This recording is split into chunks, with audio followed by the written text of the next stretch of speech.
Ma ja vam kažem da je budućnost već tu, ali vi ne vidite. Evo, najbolji primjer stiže PayPal u Srbiju. Vi ćete sada...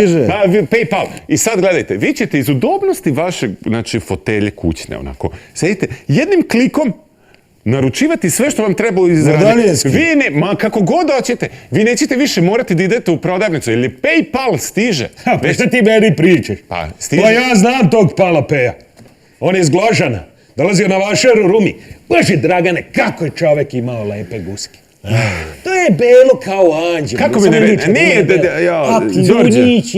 Đorđe. Carnik, najgori Boga mi od Marije Terezije što je bio od kad ga je ikad postavila, najgori je bio. Ali ja vama zato pričam, sada taj PayPal funkcioniše i da to radi on. Ma radio sam ja sa Palom, o čemu pričaš ti? Radio sam, ali je čovek otišao u penziju, pa koliko puta ja tebi moram da kažem. Pa on je bio dobar duša od čoveka, pa živan je preterivo kamione, sira, karavan.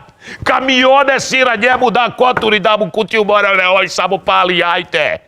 Pa jesi ti normalan, radio sam s njim. Ne pričamo o istim stvarima. PayPal, to je znači način da se trguje s inostranstvom. Način kako monetarno možete, znači, da prebacite... Ma ne seri! Pali u penziju od 85. Šta je? Ja bez njih ne mogu da zanavljam. Ne mogu, gotov sam. A imam i balu damasta, dolje su mi stavili, jer da Smiljka može da radi, razumiješ ti mene? I šta mi da radimo? Ako nam zapljeni damast, a on je sklon da voli, da kažem, lijepu tkaninu, i mi smo gotovi. Tu ja vam kažem, da je PayPal zaživeo. Jebote, Pal! Pal je u penziji od 85. pa svi znaju to. Halo, ti